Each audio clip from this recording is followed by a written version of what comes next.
Salve, salve, gente boa! Que bom ter você por aqui. Seja muito bem-vindo ao nosso canal. Nesse vídeo nós vamos falar a respeito do seguinte: a primeira aliança e o santo lugar. Então não sai daí, querido. Vamos comigo até o final? Vamos junto?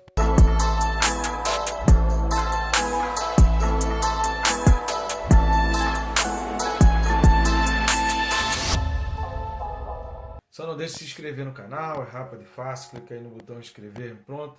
Você já vai estar inscrito. Eu recomendo clicar também no sininho. Clicando no sininho, você é notificado a cada vídeo novo que é colocado aqui no canal. E assim, além de você se disciplinar, ter aquele alerta de que você precisa estar estudando a palavra, você também aprende muito mais e cresce aí no conhecimento da palavra do Senhor. Afinal de contas, a Bíblia diz que o povo peca por falta de conhecimento, não é verdade? Então estamos aqui para te ajudar a não pecar. Vamos lá ao texto desse vídeo, Hebreus capítulo 9, os versículos são 1 e 2. Hebreus 9, versículos 1 e 2 diz assim: Ora, a primeira aliança também tinha preceitos de serviço sagrado e o seu santuário terrestre. Com efeito, foi preparado o tabernáculo, cuja parte anterior, onde estavam o candeeiro e a mesa e a exposição dos pães, se chama o Santo Lugar.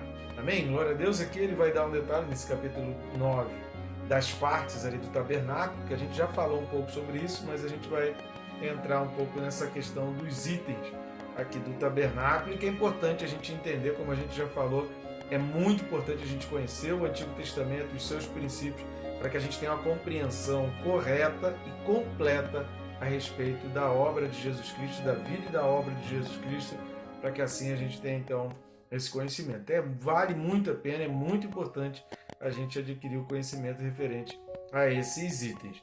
Mas antes da gente entrar nesses detalhes, a gente vai ver nesse vídeo esse aspecto do santo lugar. No próximo vídeo a gente vai falar dos itens do santo dos santos, porque o autor está descrevendo essas partes aí. Eu peço as suas ajudas aí com relação ao nosso canal. Você vai ter várias formas de fazer essas ajudas, uma delas é totalmente gratuita, só você clicar nos botões aí embaixo, fazer o famoso triplo C, né? Curtir, comentar e compartilhar. Curtindo e comentando no YouTube faz aquela indicação, aquela recomendação do vídeo para outras pessoas, e compartilhando você vai além do algoritmo do YouTube e você leva esse vídeo a pessoas que talvez nunca receberiam essa recomendação do YouTube. Outra maneira de você está também ajudando o nosso canal e também o nosso ministério é indo aqui na descrição do vídeo. Você vai ter ali alguns links através dos quais você consegue acessar os nossos livros que estão aparecendo aqui do lado, já a capinha deles. No link vem dizendo a sinopse e todo o conteúdo do livro que vem dizendo ali. Recomendo, vale muito a pena. Comprando de forma digital, você não paga frete e pode ler a qualquer momento sem precisar ficar carregando um outro item, porque às vezes a gente tem dificuldade quando sai, vai ao médico, ou quem anda numa condução, ônibus, metrô, trem, no avião, de ficar carregando um monte de item. Ali não, isso está no celular, mesmo que você não tenha internet, já está baixado, você consegue ler, mesmo dentro do avião, uma viagem mais longa, você não precisa ficar carregando outros itens, você pode ler no próprio celular. Com muita facilidade, além de ser mais barato, você não paga frete, e além de não precisar ficar esperando chegar, porque você já compra e já tem de imediato o material ali. Tá certo? Então, muito obrigado você que já vem nos ajudando. Vamos aos itens desse vídeo. Nos vídeos de Hebreus 4:12, Hebreus 8:2 e também lá de Apocalipse 4, nós falamos bastante a respeito do tabernáculo. A gente vai ler daqui a pouquinho o texto de Apocalipse capítulo 4, mas se você quiser, os vídeos já estão disponíveis aí no canal, você pode ir lá. A gente não vai falar que é a mesma coisa que a gente falou lá, mas são informações complementares. Pode ser que uma coisa ou outra a gente já tenha falado, tem coisa que a gente falou lá que a gente não vai falar aqui, porque o tópico, o assunto aqui é diferente. Então a gente vai falar dentro do assunto que o autor está trazendo aqui da carta aos Hebreus.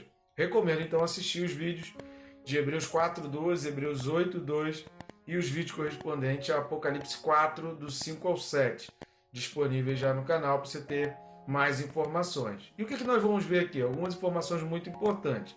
Então o primeiro tópico, finalmente, é essa expressão santuário terrestre. Repare que o autor ele vai dizendo aqui no versículo 1, o autor da carta aos Hebreus, que a primeira aliança também tinha preceitos de serviço sagrado e o seu santuário terrestre. Preceitos de serviço sagrado significava que aquilo é aquilo que a gente sempre tem falado, os princípios trazidos ali, toda aquela ordenança, todo aquele contexto tem significados que são perpétuos, tem significados que são eternos, tem coisas ali que são exclusivos relacionados a Deus, a intimidade com Deus, a santidade, aquilo que a gente falou aí no vídeo passado, essa perfeição do relacionamento com Deus. Tudo isso está envolvido dentro desse aspecto do que é sagrado. Logo, a instrução a respeito do tabernáculo e a gente entender todos aqueles princípios, todas aquelas ofertas, todos aqueles serviços, são serviços que nos conduzem à presença de Deus, que nos conduzem para receber o perdão de Deus, a expiação dos pecados, a propiciação. Tudo isso vai envolver exatamente o relacionamento do homem com Deus, o relacionamento íntimo, essa intimidade, essa vida de santidade que Deus tanto espera do ser humano. Serviço sagrado, então, se refere a isso, e santuário terrestre. Agora, por que santuário terrestre? Porque o tabernáculo queria traduzir isso como santuário terrestre. Aí a gente precisa dar uma lida em Êxodo capítulo 25, versículo 8. Por quê? Porque a gente vai entender o seguinte.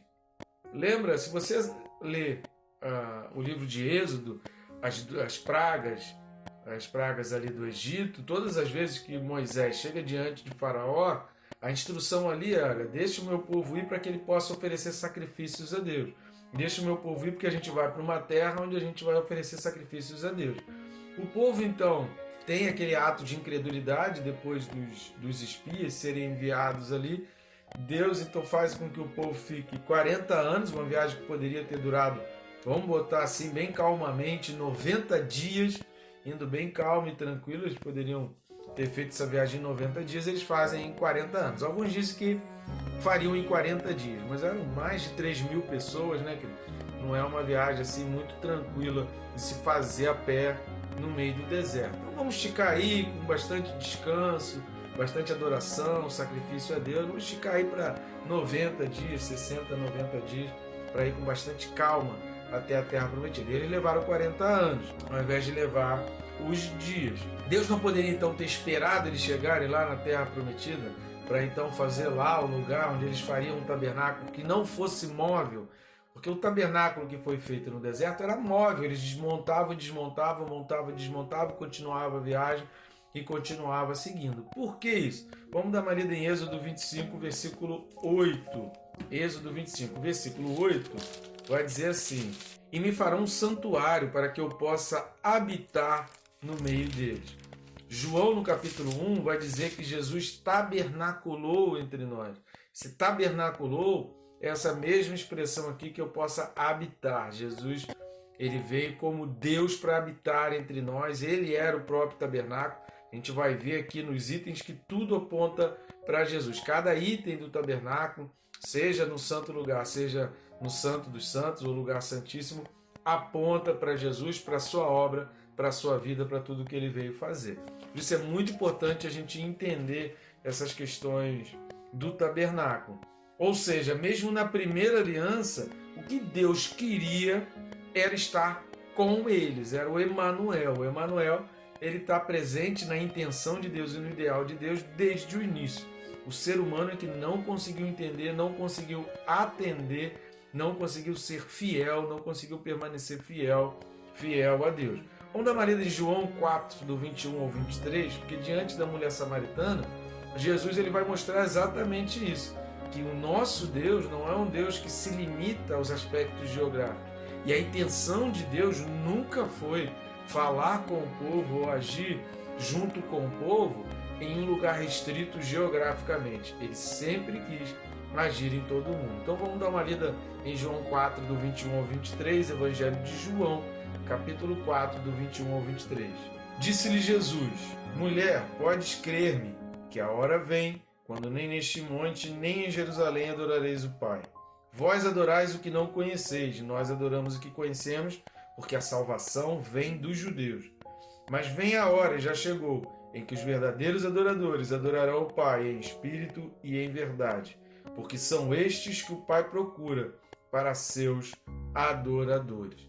Ou seja, o que Deus quer não é um espaço geográfico, mas é em espírito e em verdade. Isso pode ser feito em qualquer lugar no mundo. Desde o início, Deus não queria exatamente um espaço geográfico, mas Deus queria habitar conosco. Deus queria habitar no meio de nós. Essa era a vontade de Deus. Por isso o tabernáculo ele é instituído ainda no deserto, para que o povo estivesse constantemente na sua caminhada, na sua peregrinação diante de Deus, diante da face do Senhor. Voltando lá para o texto de Hebreus capítulo 9, versículos 1 e 2, o versículo 2 então vai dizer: com efeito foi preparado o tabernáculo, cuja parte anterior, onde estavam o candeeiro e a mesa e a exposição dos pães, se chama o santo lugar. Repare que aqui está falando daquela cabana. Quando a gente fala do tabernáculo, a gente fala da cerca, e é fora e dentro da cerca havia uma cabana, tinha lá as medidas no livro de Êxodo. Se você for ler a partir do capítulo 25, tem as medidas do tabernáculo ali que deveria ser feita, mas o autor, os Hebreus, ele está falando exclusivamente dessa cabana que se dividia em duas partes, no santo lugar e no santo dos santos. Ele não está falando do átrio exterior. Repare que ele não comenta os itens referentes ao átrio exterior, ele está falando dessa cabana, do tabernáculo. E o primeiro item que o autor vai falar aqui não é exatamente na mesma ordem que está no livro de Êxodo, provavelmente porque ele não tinha o livro de Êxodo ali perto das mãos, e também não importou para ele a ordem dos itens conforme estava no livro de Êxodo. Importava para ele visualizar e demonstrar os itens. Então a ordem aqui pouco interfere. Eu vou falar, a gente vai tentar explicar na ordem que ele expõe de uma maneira didática, porque a gente está seguindo versículo a versículo e eu estou seguindo uma sequência, né, daquilo que ele está colocando. Então o primeiro item que ele vai falar aqui é o candeeiro, ou candelabro, ou também conhecido como menorá em hebraico. Está lá em Êxodo capítulo 25, do 31 ao 40. Eu recomendo você a leitura, eu não vou ler aqui porque é muito texto bíblico. Então, esse trecho falando sobre esses itens, eu vou deixar escrito aqui e eu recomendo a você a leitura. Então, vá lá e faça a leitura desses textos. Êxodo 25, do 31 ao 40, fala exatamente sobre o candeeiro, ou candelabro. Em hebraico é menorá. Pela Bíblia, se você for dar uma lida aí em Êxodo capítulo 25 e nos textos correlatos correspondentes ao candelabro e menorá, a gente não tem uma ideia, a gente não consegue ler e visualizar exatamente como deveria ser isso. Porém, fala das hastes que saem da primeira, uma única haste, e outras hastes que saem da primeira. Se era plano ou se era para ser em círculo. Tem outros detalhes que vão sendo falados ali que a gente não tem uma ideia clara da visualização desse item. Mas é óbvio que a ideia aqui do texto e a ideia de Deus era exatamente fazer uma demonstração, porque nas pontas colocava-se azeite, né, em cada haste na ponta tinha os seus cálices, que tinham formato de amêndoas. Então ele traz alguns detalhes que é possível a gente ter uma visualização, mas não da obra completa. De qualquer forma, o que está sendo retratado é exatamente de uma árvore em crescimento. O candelabro traz então para a gente esse aspecto da árvore em crescimento, talvez simbolizando exatamente a árvore do Jardim do Éden, trazendo esse aspecto, trazendo à memória o pecado, porque antes de entrar no Santíssimo Lugar, né, ou no Santo dos Santos, para fazer realmente a oferta dos pecados, o homem se lembrava de que ele caiu e de que foi por causa daquela árvore, de que foi por causa daquele pecado que ele cometeu, que ele precisa então do perdão de Deus. Então isso traz à memória a lembrança de que o homem é pecador e de que a gente é falho. Agora, uma árvore em crescimento significa também que a gente precisa estar constantemente dando frutos. Então isso simbolizava que o povo precisava dar frutos e que a vida não para, nem nas situações difíceis, nem nos dias difíceis. A gente precisa sempre dar fruto. E outro aspecto é que em cada ponta tinha ali as suas hastes, o cálicezinho em formato de amêndoa, onde era colocado o azeite, e aquilo era aceso. O candelabro, o candeeiro, o menorá, ele era aceso. E as suas luzes simbolizam exatamente a luz do mundo. E aí a gente vai entendendo porque que o tabernáculo precisava ser carregado. Para que o povo judeu e agora nós cristãos sejamos a luz do mundo, que Jesus falou. Vós sois a luz do mundo, vós sois esse menorá, esse candelabro, nós somos esse candelabro que é então levado. A gente vai ver sobre isso em alguns textos bíblicos que vão reforçar essa ideia do cristão cheio do Espírito como a luz do mundo. Jesus vai contar a parábola do azeite, né, das 10 virgens, que 5 eram nécias, 5 eram prudentes, e que elas carregavam ali o azeite, que precisa do azeite que a gente não sabe a hora. Então nós somos essa lâmpada, nós somos esse que precisa ser colocado azeite e precisa ser queimado para iluminar o mundo. Nós é que iluminamos o mundo. E o azeite, Zacarias, no seu livro, no capítulo 4, ele vai mencionar exatamente o azeite como sendo uma unção do Espírito. Então vamos dar uma lida em Zacarias capítulo 4, a gente vai ler os versículos 6, 12 e 14. Zacarias 4, 6, 12 e 14. Diz assim: prosseguiu ele e me disse: esta é a palavra do Senhor a Zorobabel, não por força nem por poder, mas pelo meu Espírito, diz o Senhor dos Exércitos. Versículo 12. Tornando a falar-lhe, perguntei: que são aqueles 2 raminhos de oliveira que estão junto aos 2 tubos de ouro, que vertem de si azeite dourado? Versículo 14. Então ele disse: são os 2 ungidos que assistem junto ao Senhor de toda a terra. No versículo 11 tem exatamente a menção aí do candelabro. Então esse azeite significa exatamente a unção do Espírito. Essa foi a visão que Zacarias teve dos 2 que vão aparecer lá no livro do Apocalipse, né? Os 2 profetas que vão aparecer, que alguns dizem que é Elias e Moisés. A gente tem um vídeo aí explicando um pouco sobre isso, mas Zacarias, então, ele teve essa visão, e aí o azeite simboliza exatamente essa unção do Espírito, esse poder do Espírito. Mas vamos lá para Apocalipse 4, versículos de 5 a 7. Apocalipse 4, de 5 a 7. Do trono saem relâmpagos, vozes e trovões, e diante do trono ardem 7 tochas de fogo, que são os 7 Espíritos de Deus. Há diante do trono um como que mar de vidro, semelhante ao cristal, e também no meio do trono e à volta do trono 4 seres viventes cheios de olhos por diante e por detrás.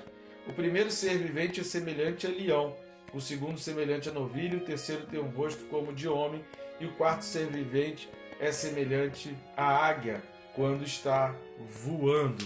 E assim a gente vai ver também lá em Apocalipse capítulo 1, versículo 20, Apocalipse 1, 20, a gente vai ver o seguinte: quanto ao mistério das 7 estrelas que viste na minha mão direita e aos 7 candeeiros de ouro, as 7 estrelas são os anjos das 7 igrejas, e os 7 candeeiros são as 7 igrejas.